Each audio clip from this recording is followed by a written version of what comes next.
I'm Doug Farrer, and this is The World Unpacked.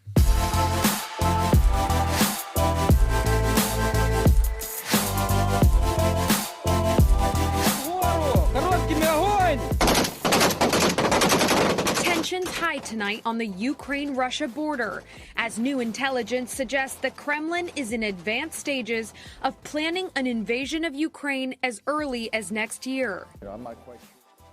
Tens of thousands of Russian troops have been mustering on the Ukraine border over the last month, and the United States and its allies are issuing stern warnings to Vladimir Putin about the consequences of his actions.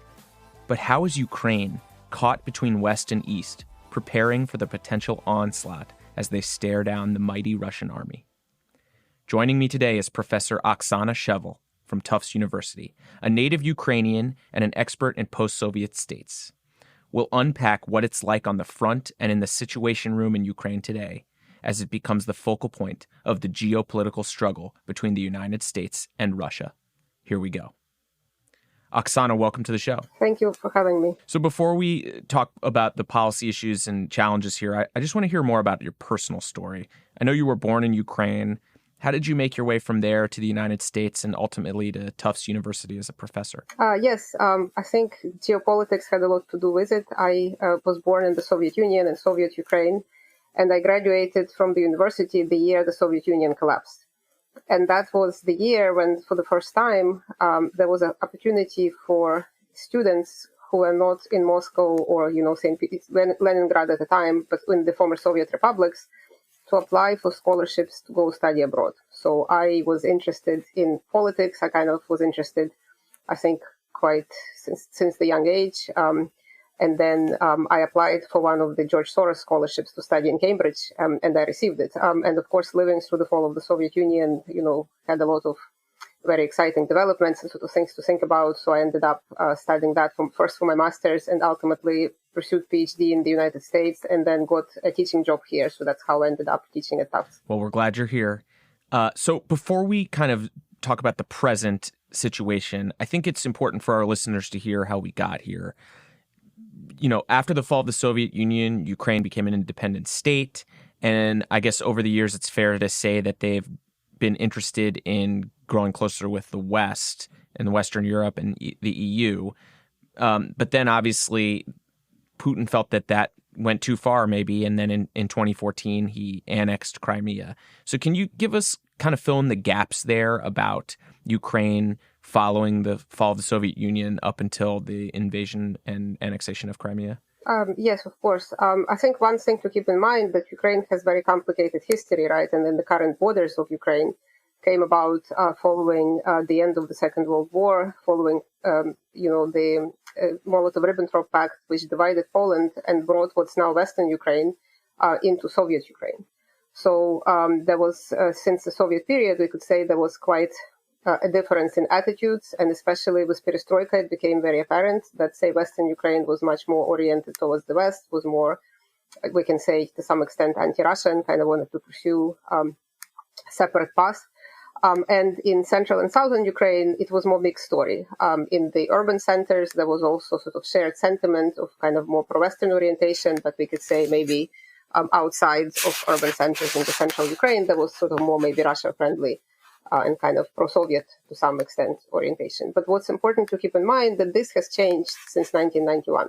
And then, of course, the events of 2014, when President Yanukovych at the 11th hour backed out of signing the association and free trade agreement with the European Union, which many Ukrainians interpreted as sort of like the last chance to decisively orient themselves to Europe.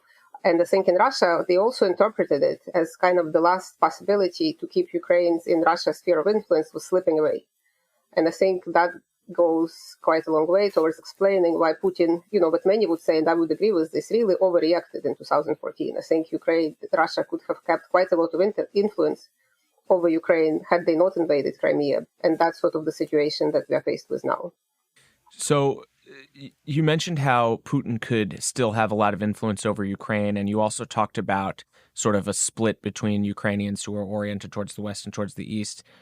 I guess I'd be curious about cultural views in Ukraine and sort of how they feel. Do they feel European, or do they feel more of a cultural kinship with Russia, or is it something in between? I mean, what's that divide like in the country? Well, I think it's an interesting question because the divide is quite fuzzy. It is not very sharp divide because, for example, it's not strictly ethnic divide as between ethnic Ukrainians and Russians. It's not even strictly linguistic divide between Ukrainian speaking and Russian speaking. There is some generational divide, but that's also not the main cleavage, right? I think what we basically have, we have a lot of people who had, for example, family members with Russia, right, in Russia, who have family connections, right, who feel close, culturally, family-wise, and so forth. But they don't necessarily favor, say, authoritarian political development, right? Or they may not necessarily like Putin. So you can have the situation where people, and we actually see that in the opinion polls, they continue to show quite positive attitude towards Russian people, but not towards Russian government since 2014. Bringing us to today, Putin has basically amassed something like 100,000 troops on the Ukrainian border and has sort of overtly signaled that he could potentially be ready to invade. What led to this recent escalation in tensions following sort of a slowing of those tensions in the past? Well, I think there were probably various contributing factors. And of course, the narrative that, the official narrative that we hear from Russia, that there is somehow a threat from Ukraine, that Ukrainian forces may try to forcefully take over the separatist region of Donbass, which I think is completely not credible.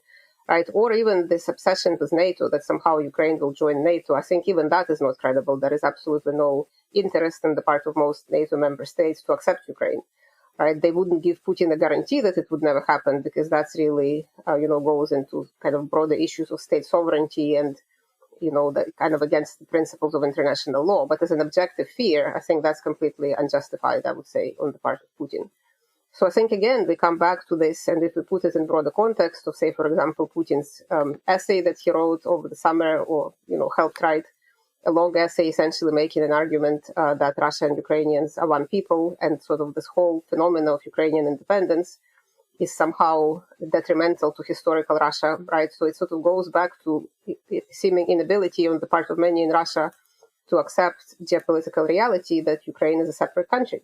It can be friendly with Russia, it can have good relations with Russia, right? But it has its own sovereignty and it can choose its own path. So I think, again, we sort of see this, Putin, I would say, did not accomplish really what he wanted to accomplish in 2014. Yes, he annexed Crimea, but he made Ukraine much more anti-Russian than it has been. He cut off the most pro-Russian electorate in the country. In a way, he decreased his leverage because before, again, after 2014, if elections are free and fair in Ukraine, which exactly what was happening, pro-Russian politicians had very strong chance of being elected both to the highest office and at least to have very strong representation in the parliament. And parliament is powerful in Ukraine. Now, with these millions of people in Crimea and in Donbass not voting, it is now very difficult to imagine a scenario where a pro-Russian politician would actually get elected to the highest office. I suppose it's no surprise that Vladimir Putin poorly understands the nuances of free and fair elections and their impact on politics in various different countries. We've talked about the orientation of Ukraine towards the West and interest in relationships with the European Union. What about NATO expansion? I mean, how much of that do you think caused or precipitated this conflict in the mind of Vladimir Putin? I really think that the driving force of this is this trajectory on which Ukraine has been since 1991, and which really accelerated after 2014, of moving quite decisively away from Russia. Even if we talk about NATO, for example, NATO never had majority support among Ukrainians. The idea of joining NATO was always a minority view. Something like, if we look at opinion polls before 2014, it would be no more than 25% or so people who actually favored membership in NATO. And now it's more than half, like substantially more than half.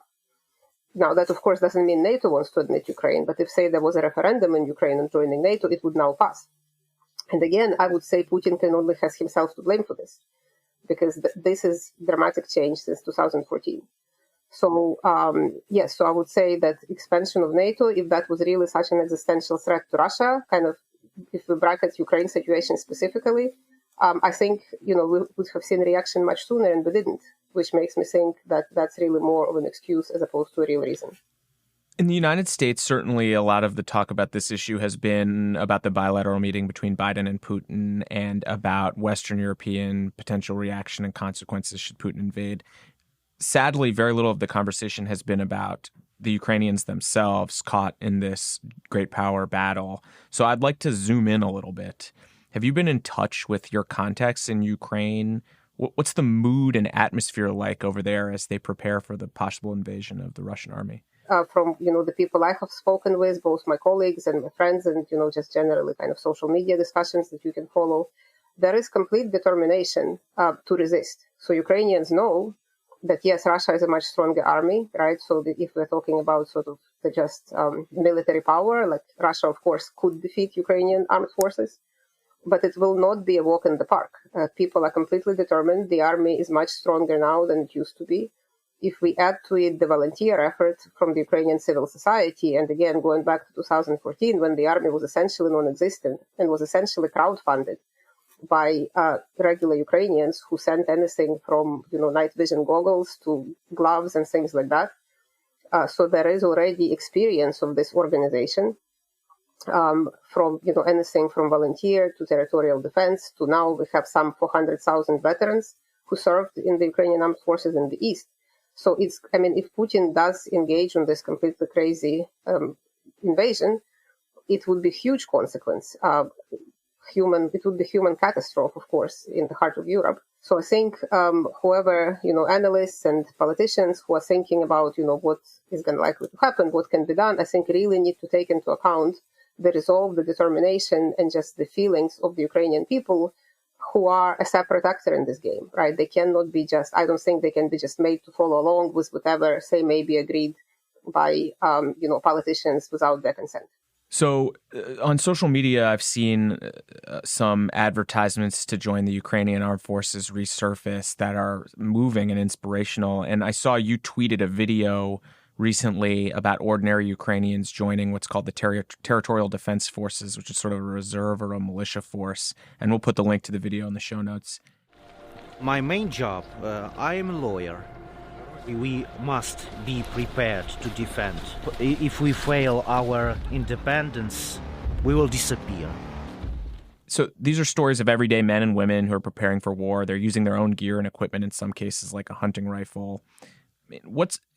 Is the resolve to stand in the face of what's a very formidable Russian army sort of so deep and strong in the Ukrainian people, or is there a sense of dread about what's likely to happen should an invasion go forward? Well, from the contacts I spoke with, I would say it's both. I think people are clearly scared because everybody understands if the invasion happens, it would be catastrophic, right? Like any kind of like military action, bombardment, like what have you, like people are scared about that. But at the same time, there is a resolve to resist this. So we kind of have both of these things going on the level of society. And you can see this in this video that a journalist filmed of this territorial defense. People are saying, look, I have like 5 cats and 2 dogs and, a husband and children at home, right? And yet, I have to protect my country and that's why I'm here, right? So I think that is something that is really, I wouldn't want to necessarily call it a wild card because that's something that should be taken into account. And if it isn't, then it's really politicians' fault. But this idea that, either that the Russian army can just march in and will be greeted as liberators by Russian speakers in the country, which may be what Putin thinks, that's not going to happen, right? Or that some agreement could be struck sort of like without Ukrainian support and people would just acquiesce to it. I think that's also not likely to happen. How do the Ukrainian people feel about their leadership? I guess both political, President Zelensky and the parliament, and also their military leadership, right? Do they feel these are competent and well-equipped, or are they worried about the quality of the leadership of their military as they face this threat? Ukrainian people have historically been very skeptical and distrustful of their leadership. I think we see that in the polls, like levels of trust in these different institutions, such as parliaments, political parties, presidency, courts especially, is very low. The army actually enjoys substantial level of trust. So I think the army is probably more trusted than, these other institutions that you mentioned. Well, at the same time, with, free media in Ukraine, there are oftentimes, for example, reports about various, instances of corruption or allegations of corruption. So again, something that, we don't really see in Russian, mainstream media. So the President Zelensky is certainly much less popular than he was when he was elected, and yet he's still, more popular than many other politicians, in part because there is such low levels of trust in all the politicians. And this is why, in a way, lack of trust, we can say, broadly speaking, in democratic theory is a problem, right? If there is low level of trust in political institutions. But it's also is one of the, we can say it simultaneously, somewhat paradoxically, also one of the sources of political competitiveness and degree of democracy in Ukraine, that politicians lose elections. And this is what ultimately democracy is about, that people, come to office, they do what they can. If they fail popular expectations, they get removed and somebody else gets a chance to try, right? So again, this creates this uncertainty for political class that I think Putin certainly wants to avoid for himself, like this idea that there would be some sort of competitive elections and that he may not win, right? That's something that Russia has really tried hard to prevent. So I would say that's potentially is another reason why what's happening in Ukraine is so unsettling for Putin, because if Ukraine could show Russian people an example of a country which is close culturally, linguistically, historically, but it actually manages to replace its elites and slowly but surely move kind of in the right direction, we can say, towards greater prosperity, potentially greater democracy, right? Like that's a pretty dangerous precedent for authoritarian model that Putin created in Russia. You're a professor, you're someone who studies and has deep knowledge on post-Soviet states and on a lot of the issues related to Ukraine and Russia and their relationship. You're also a Ukrainian, at least by birth. Do you feel on a personal level that you wish you were there, or that there was something you could do to help your country as they face this threat? Yes, first of all, people can help in different ways. I think even, talking to you and to other, people in the media and writing about this, I think I sort of do my part to, educate the public, we can say, and or the students about what's important, what's really happening in this part of the world. I remember when the events in 2014 started, Ukrainians abroad organized just as much as Ukrainians in Ukraine. So there were various ways to donate money. People bought various, say, military equipment, medical supplies in the West, arranged for them to be shipped to Ukraine. So I would say, being Ukrainian, like you can, of course, if you are there, you can do potentially other things or more things or do things quicker. But now living abroad, Ukrainians abroad can still have an impact on what's happening in Ukraine and contribute to whatever effort they feel they want to contribute to. So I would say that's, something that's important. And I should also say that, again, this is something that's really hard, sometimes I feel for many people in Russia to understand. People who identify as Ukrainian, they can speak different languages. They can, not necessarily come from Western Ukraine, right? So this notion that really Western Ukraine kind of like spoils it for Russia, right? Like if not just for Western Ukraine, the rest of Ukraine would be pro-Russian. Like that's just not the case anymore. When we come back, I'll ask Oksana about how the United States can ease tensions in Ukraine and the prospect for Ukraine's future.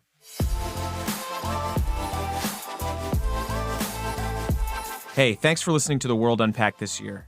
We've explored Iran's elections, dove into Mexico's drug cartels, and unpacked the world of Bitcoin. We couldn't have gotten this far without your support. Be sure to subscribe wherever you get your podcasts, share with your friends, and leave a rating or a review. We'll be taking a break for the holidays and we'll return on January 13th. Until then, we wish you a happy holiday from the Carnegie Endowment and the World Unpacked team, and we'll see you in 2022. What do your contacts in Ukraine think about the U.S. as they see this Russian army massing on the border? Obviously, the United States has had these crazy stories come out that have been related to Ukraine, like the impeachment of President Trump based on the phone call that he had with Zelensky, and also the question over offensive, defensive weapons. Do Ukrainian people see the United States as if not an ally, then a supporter that they can rely on, or do they view us as sort of fickle and perhaps not willing to lay down on the line when it all matters? Yeah, again, I think my perception would be kind of limited to the people that I speak with. I can't say that's the mood in the whole country. Sort of broadly speaking, what we see from surveys, there is quite positive attitude towards the U.S. government in the country.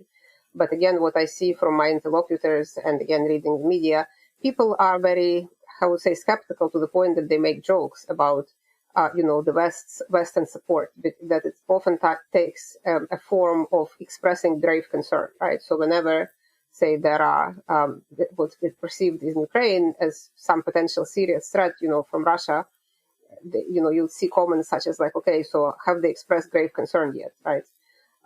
So the people understand, I think, I wouldn't say that they necessarily like it, but they understand that, say, Western governments and US are not going to send troops to fight, with Ukrainians. That's something maybe they would have liked, but I think people are realistic. They understand that's not going to happen.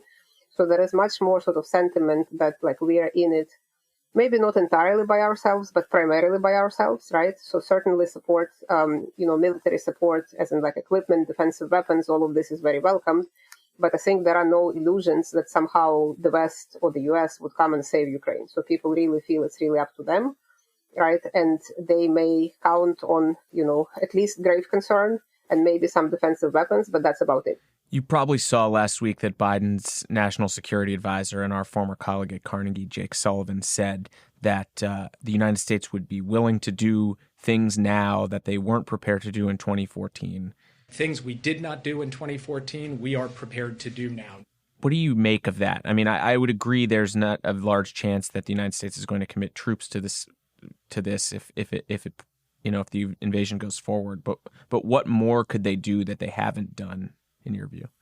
Well, it seems like there are some more things that can be done economically and potentially also militarily. Again, I'm no military expert, but I've been reading the last few days various sort of discussions about air defense systems, right? So in other words, I think I understand Ukrainian air defense capabilities are pretty outdated. So if this is something that the West would supply Ukraine with, that say there are like missile attacks launched, that there is some better possibility at least that Ukraine can defend against that, I think that would certainly be welcomed in Ukraine. So I think all of these things are in the conversation, right, among Ukrainians. But I think the general sort of thrust of how people feel is that they have to count primarily on themselves, right? But as far as what else could be done, I think some sort of air defense, right, and potentially the types of economic measures against Russia if it doesn't invade that were not on the table before, like the switching off of the SWIFT system, is something I would say many in Ukraine would welcome. Points of leverage that the West has over Putin that might be really strong. Nord Stream 2 is one, clearly, and the SWIFT international banking system is the other. Let's start with Nord Stream 2. Annalena Baerbock has said recently that if the invasion of Ukraine goes forward, that she would be willing to potentially halt that development or deployment of that pipeline between Russia and Germany. Do you think that is a strong enough point of leverage to deter Putin, or is that just kind of an empty threat from the new foreign minister for Germany? Well, even if they're serious about it, I'm sure Russia made it very clear they're very interested in having this go forward, right? So if this could be put on hold. But this is, this whole invasion, if we think about it from sort of neutral, right, or as an observer, it's completely crazy aventure for Russia, right? Like they really what do they have to gain, right? They can potentially lose Nord Stream. They can have very serious economic sanctions. They're going to have tens of thousands of their people killed, right? They're going to make themselves, again, international pariah, right? Like what is Putin stands to gain, right? Like if they had to try to control Ukraine, they would have to commit, hundreds of thousands of troops and essentially be engaged in an extended war, create huge refugee crises. So it almost seems like, what does he have to gain, right? So again, it sort of goes to this rationale that even, unless it is all sort of posturing to get some concessions from the West, essentially playing a game of chicken, that's like one possibility, that he never really has any intention to invade and he just tries to put pressure, right? But if he really has intention to invade, it means that all of these things, right, are ultimately less important than, to have basically control over Ukraine and prevent the country drifting away from Russia. I got to talk about the SWIFT international banking system cutoff, which essentially would take Russia out of what is the global foundation for financial transactions. I mean, do you think that this may be the biggest and strongest point of leverage for the West because of all the oligarchs and their desire to have access to Western financial markets? I think that certainly is, again, unless, Putin thinks that he can play sort of divisions within the West and basically not have that happen. I don't know, sort of technically speaking, who has to decide, who kind of pulls the trigger, for lack of a better word, right? But if, say, this has to be some kind of multilateral decision, right? Like if not everybody is on board in this, I mean, even the way the conversation is going, that if Russia invades, like Russia already invaded, it already annexed Crimea, right? And it had, supported separatists and had troops in eastern Ukraine. So this idea that if it invades, right, in a way, with this mindset, Putin already got away with an invasion, right, 7 years ago. So again, if he hopes that sort of changing the narrative, playing on divisions within the Western, among the Western countries, this threat of swift switching off is not really plausible, right? Like again, we kind of have this sort of game of chicken, right? Like who's going to blink first? I think if it can be made clear to him that this will definitely happen, I think that would be a deterrent, just for the reasons that you said, right? But if Putin thinks that this is more like the threats that some in the West have voiced and it's not really likely to happen, then it's not really such a deterrent. So again, kind of the resolve that the West can show and the message that it can send would be important. I have to ask you, and I hate to ask for predictions, but do you think that Putin will ultimately authorize an invasion of Ukraine? Like as you said, like we don't really predict. What I would say, I think it cannot be excluded. And that's already a scary thing, right? I don't think the decision has been clearly made, but I think the possibility is quite real. So I don't want to put like any percentages on it, but it's certainly not like in a single digit. I think it's quite realistic possibility, unfortunately, right? I wouldn't want to make a prediction that will definitely happen or definitely not happen. But I think the possibility, unfortunately, is quite real. Let's say and hope that ultimately Putin backs down through maybe perhaps feels he gets some concessions or the conditions are created where he can decide not to invade but have gotten something for his threats. Ukraine remains, as you've said many times, interested in better and closer engagement with the West. Putin remains committed to keeping it in the Russian sphere of influence. So really nothing's been solved here. So what's the way out of this spiral without leading to war? Yeah, you're absolutely right. I think even if this current crisis is diffused, sort of the precipitating conditions are still going to be there. So I think we can expect these tensions and sort of the possibility of this. It will be on the table.